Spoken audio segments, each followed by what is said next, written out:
Hello नमस्कार दोस्तों, Harshali academy channel में एक बार फिर आपका हार्दिक स्वागत है। हमारे आज के इस वीडियो में हम रीजनिंग के 10 अति महत्वपूर्ण प्रीवियस ईयर क्वेश्चंस के बारे में डिस्कशन करेंगे। ये प्रश्न हमने एमटीएस जुलाई 2022 की एग्ज़ाम में से लिए हुए हैं, जिससे कि आप ये जान पाएँ कि हाल ही की जो परीक्षाएं हो रही है उसमें प्रश्नों की डिफ़िकल्टी लेवल क्या है, क्या ट्रेंड है प्रश्नों का।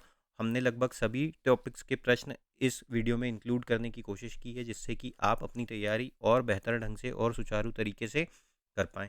तो आइए दोस्तों शुरू करते हैं। हमारा आज का जो पहला प्रश्न है वो क्लासिफिकेशन से संबंधित है।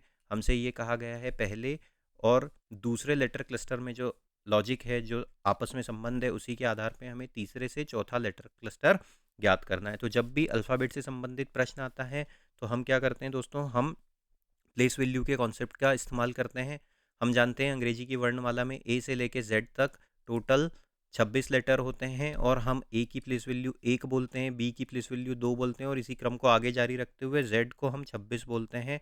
इसको फर्स्ट सीरीज़ की प्लेस वैल्यू कहा जाता है। सेकंड सीरीज़ की प्लेस वैल्यू जब कहते हैं हम, जब हम जेड के बाद फिर से ए बी सी लिखना चालू कर देते हैं। ए को हम 27 लिखते हैं, बी को हम 28 लिखते हैं, इसको सेकंड सीरीज़ की प्लेस वैल्यू बोलते हैं।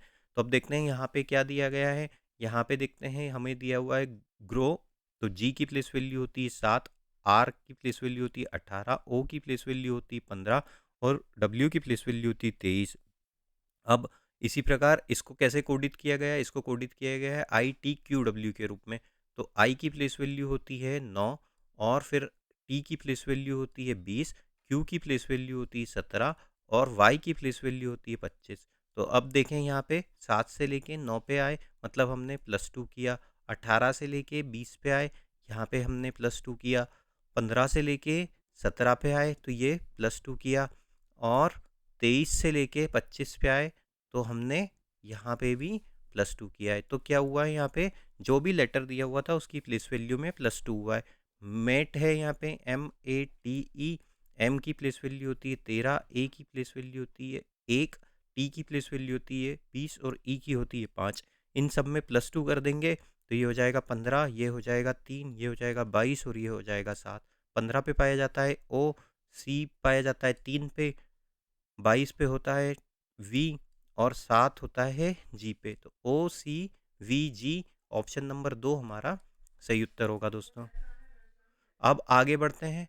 यहाँ पे हमको क्या दिया गया है, ये मैथमेटिकल ऑपरेशन से संबंधित प्रश्न है। हमसे क्या कहा गया है, दिए गए समीकरण को सही बनाने के लिए किन दो संख्याओं को आपस में बदलने की आवश्यकता है।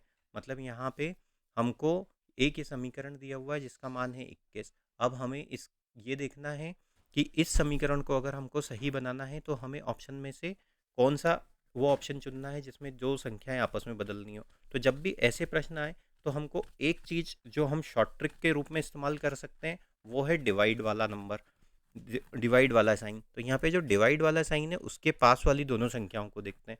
तो इसमें हमसे संख्याएं बदलने को कहा गया है तो चिन्ह तो कांस्टेंट रहेगा। अब देखिए यहाँ पे अभी जो दो संख्याएं दी हुई हैं वो एक दूसरे की गुणन मल्टीपल हैं क्या, मतलब कि क्या है कि छोटी संख्या से अगर हम बड़ी संख्या को पूर्णतः काट सकते हैं क्या। देखिए देसी यहाँ पे 216 है और उसके डिवाइड करने को हमको कहा गया है 5 से, तो ये पूरी तरह से तो भाग जा नहीं सकता। तो हमको ये देखना है कि अगर हम 216 को या तो 216 को अगर हम यहाँ पे कांस्टेंट मान लें तो क्या करें, हम इस संख्या को बदलने की कोशिश करें। तो अब देखते हैं ऑप्शन में ऐसे कौन कहाँ पे ऑप्शन दिए हुए हैं जहाँ पे 5 को बदलने की बात हो रही है। तो यहाँ पे देखें पहले ऑप्शन में तो 5 को बदलने की बात नहीं हो रही है, दूसरे ऑप्शन में भी 5 को बदलने की बात नहीं हो रही है। तीसरे में देखते हैं, तीसरे में क्या कहा गया है, 5 और 10 को बदलना है, मतलब 5 की जगह 10 रखना है। तो यहाँ पे क्या हो जाएगा 216 और बटे में 10 हो जाएगा। तो बटे में 10 हो जाएगा तो फिर से ये पूर्णतः विभाजित तो नहीं होगा। चौथे ऑप्शन में देखते हैं 18 और 5, मतलब यहाँ पे हम 5 की जगह 18 रखते हैं तो 216 में 18 का भाग तो चले जाएगा। चौथे ऑप्शन से हम सीधे शुरू करते हैं, देखते हैं ये सही साबित होता है क्या। तो 10 18 की जगह 5 रख देते हैं और 5 की जगह 18 रख देते हैं। तो ये क्या हो जाएगा 10 गुणित 18 की जगह हमने रख दिया 5 धन 216 और डिवाइड बाय 5 की जगह 18 रख देते हैं -41। अब इसको भाग देते हैं, ये 18 एकम 18, 18 एकम 18 और 18 दूना 36। तो अब क्या हो गया, ये इन दोनों का गुणा कर देंगे तो ये क्या हो जाएगा 50 धन 12 माइनस 41, ये कितना हो गया? इन दोनों को अगर देखें तो ये हो गया 62 में से अगर 41 घटा दें तो हमको मिलता है 21। तो हमको बाकी के 3 ऑप्शन कंसिडर करने की ज़रूरत ही नहीं पड़ी। हमने हमारी जो शॉर्ट ट्रिक थी डिवाइड वाला सिंबल, उस पर थोड़ा सा लॉजिक लगाया और सीधे ऑप्शन नंबर 4 के रूप में हमने हमारा उत्तर ढूंढ लिया। दोस्तों आगे बढ़ते हैं।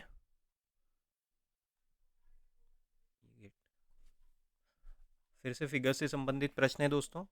अब हमसे कहा गया है कि एक कागज़ के टुकड़े को अगर इस प्रकार से मोड़ा जाए, इस तरीके से मोड़ा जाए, फिर इस प्रकार से मोड़ा जाए और इस तरीके से पंच किया जाए, और जब उसे वापस खोला जाएगा तो वो चित्र कैसा दिखेगा, ये हमको ज्ञात करना है।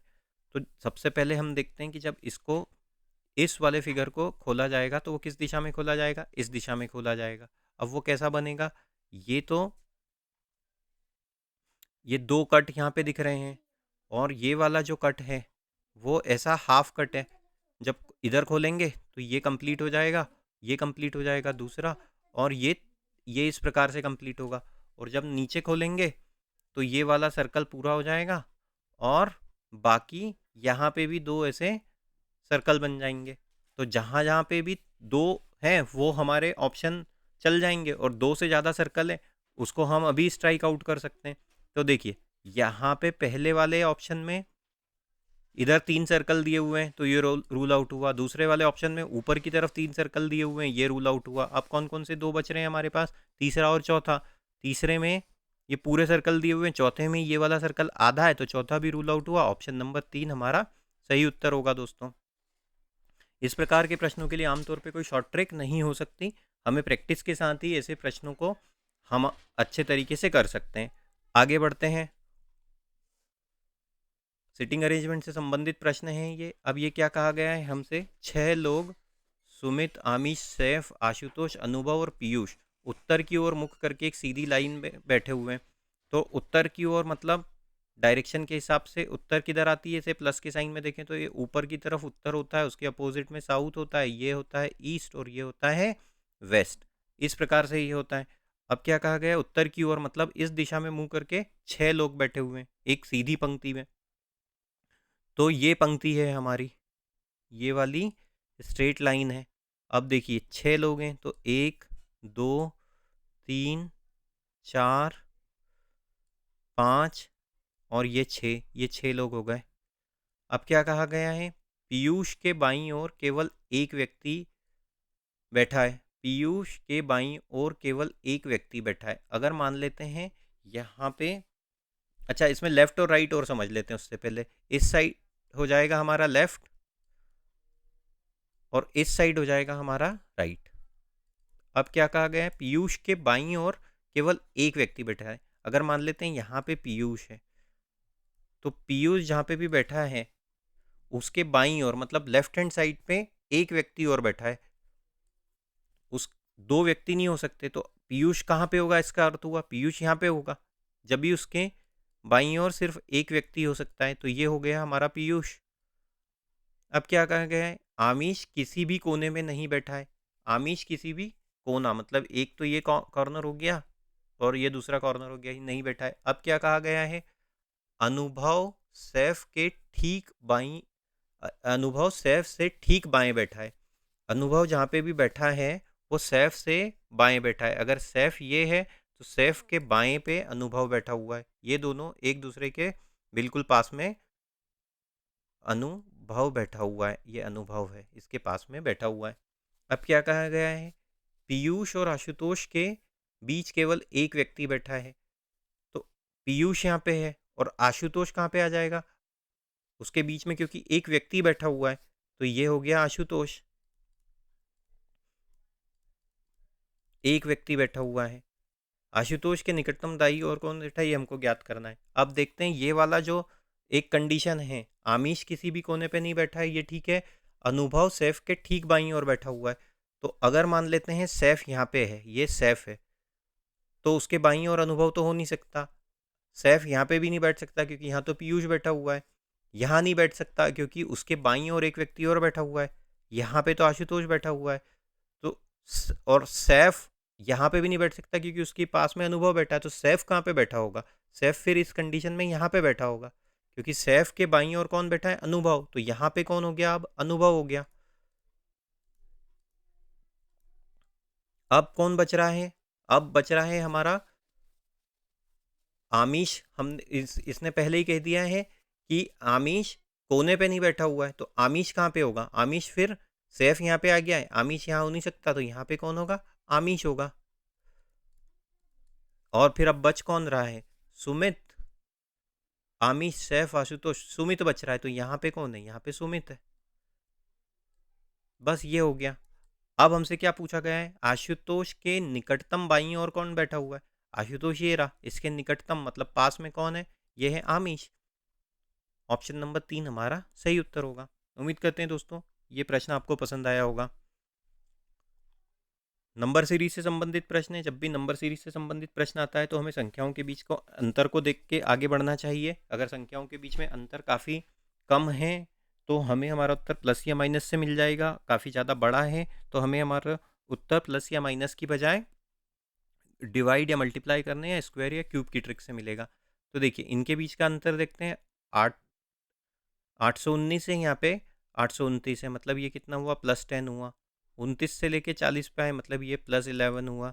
40 से लेके 52 पे आए, मतलब ये कितना हुआ? +12 हुआ। कैसे श्रृंखला आगे बढ़ रही है? +11 +12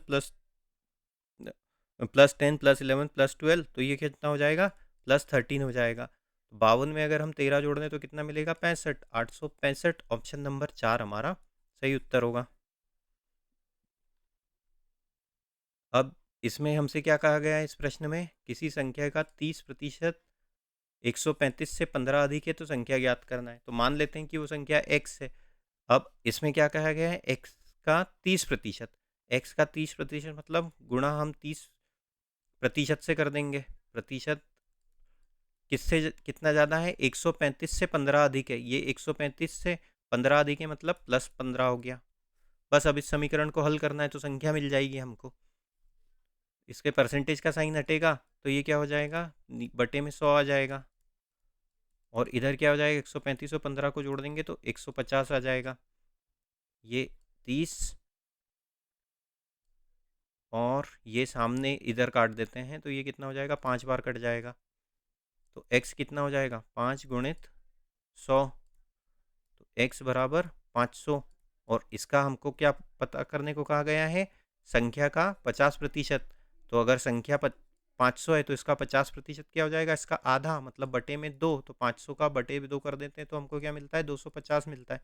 ऑप्शन नंबर 4 हमारा सही उत्तर होगा दोस्तों। अब क्या कहा गया है यहाँ पे? किसी वस्तु का क्रय मूल्य 2000 है, इसे 75% की हानि पे बेचा जाता है, तो विक्रय मूल्य ज्ञात कीजिए। हानि जब भी किसी वस्तु को बेचने पे होती है तो हम क्या करते हैं? उसके क्रय मूल्य में से उस हानि के प्रतिशत को घटा देते हैं। तो अगर उसका क्रय मूल्य 2000 है और हानि हुई है 25% की, मतलब उसको कितने पे बेचा गया? क्रय मूल्य तो पूरा हमेशा 100% ही होता है, और 25% की हानि करके मतलब उसको 75% वैल्यू पे बेचा गया। तो अगर उसका क्रय मूल्य था 2000, तो हानि करी 25% की और बेचा कितने पे? 75% पे। तो किसका 75%? 2000 का 75%। 2000 का 75% कितना होता है? इसको अगर 75% कर दें तो ये कितना हो जाएगा? बटे में 100 कर देंगे। ये 3, ये 4। अब ये क्या हो जाएगा?